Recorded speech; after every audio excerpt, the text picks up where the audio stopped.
Good day and welcome to another episode of Caribbean Connect. I am Kimberly Ramkalawan. Today we have German ambassador to the Eastern Caribbean based in Trinidad and Tobago, Ms. Ute Konig, who she's here in Suriname for the 43rd CARICOM Heads of Government meeting. Welcome and thanks for joining us. Welcome, Kimberly, and thanks for having me here today with you. Tell me a bit about the significance of the German embassy being present in this year's meeting.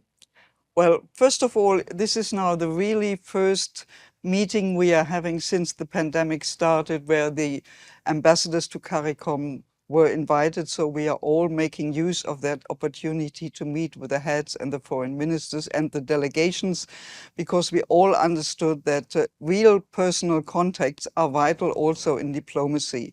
And in the pandemic years, CARICOM did a lot of coordination meetings that were held virtually, and I think this was fantastic. But ever since the intersessional meeting in Belize, we are now back to real interpersonal relations. And for an ambassador to CARICOM like myself, it's also important to grasp this opportunity here to be able to meet with people and to get the feeling of the challenges of the ground, of the common issues we are having, and of the things we plan to do in the future.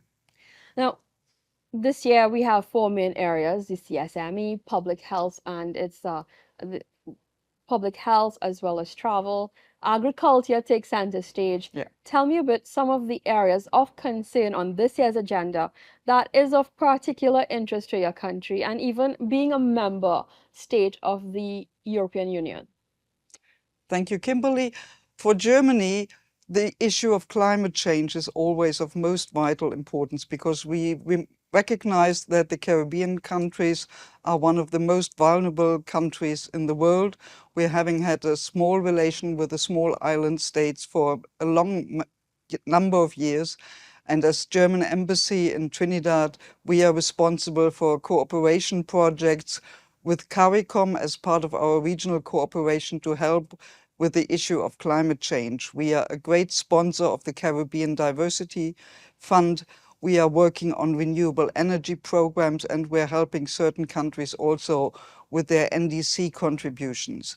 Germany is taking climate issues very seriously. They were always very high on the agenda of the last G7 summit in Elmau, where my chancellor founded a climate club. I know that the G20 meeting at the end of the week will also focus on that.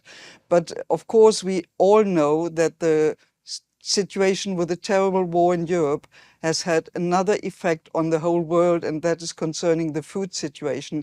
So food security is also an issue for Germany, and we had a conference in Berlin recently to bring together many countries of the world to discuss food security and how we can help, especially with the issue of wheat from Ukraine, to look for alternative routes of transport, because we know that millions of people are very affected by the current situation. In the last 3 years, I think the situation was always discussed under the three C's, meaning COVID, catastrophes, and climate change.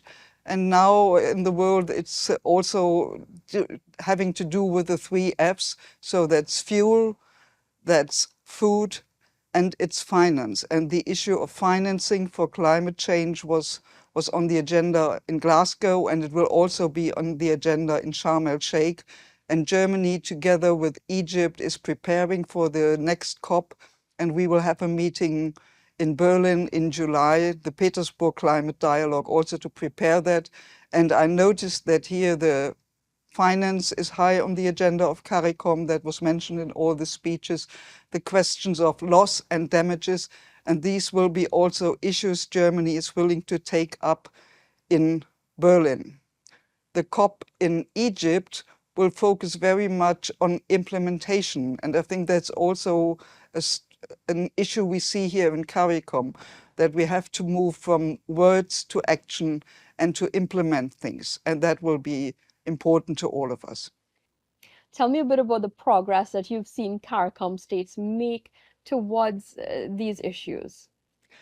Well, I think we saw it in a lot of the implementation. We have more projects, and we can see that, for example, certain countries are moving ahead. We see that they are, even if they are having now more hydrocarbon resources and they are willing to explore that, like Guyana and Suriname, they are also taking very seriously their environmental responsibility, and that they are also looking at renewable energy, at hydropower. And Suriname, for example, is one of only 3 countries in the world that's carbon negative and has been very vocal about wanting to stay on that route. So we know that this will be of importance for all the world to keep the goals of Paris. And we recognize that the Caribbean has its ambition, but also has its financial needs. And I think the G20 also did something on that with regarding to debt relief, and we are continuing on that dialogue. The question of a new vulnerability index is discussed in CARICOM. It will also be discussed worldwide, I'm sure. That's an interesting point because more often, CARICOM states are often seen as being at a vulnerable state, and it's often seen as the bigger countries having a little more uh, wielding power over the small island developing states and nations within our region. Uh, is there anything I you're don't have wielding powers. no, definitely, but it's often viewed that way, Yeah. you know, and is there, I know this year we've seen a lot of international attention being played, paid to our CARICOM states, especially at this meeting. We've had the UN Secretary General present. That says a lot. And tell me a bit about in ways in which you all are assisting and championing this message that needs to be heard. I mean, we need more support from countries like yours, uh, to get our voices heard. Tell me a bit about what is being done on that aspect. Well, for example, CARICOM is also invited to assist in the G20 summit that was also mentioned in the opening. This will be a virtual participation from what I know. So we know that CARICOM is an active advocate.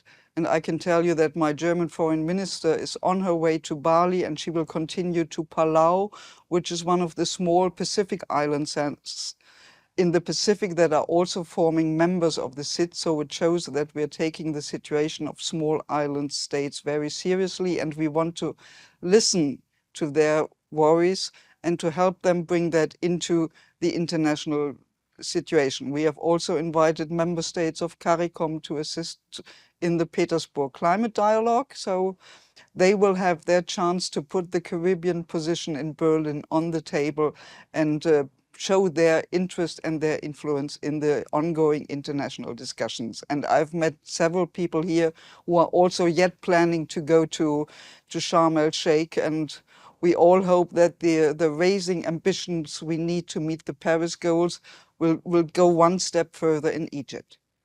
Thank you very much, Ambassador Koenig, for being with us here today. Thank you so much, Kimberly, for having me. And we wish you all the best in the coming days or CARICOM week here in Suriname. Thank you. And thanks for watching another episode of Caribbean Connect.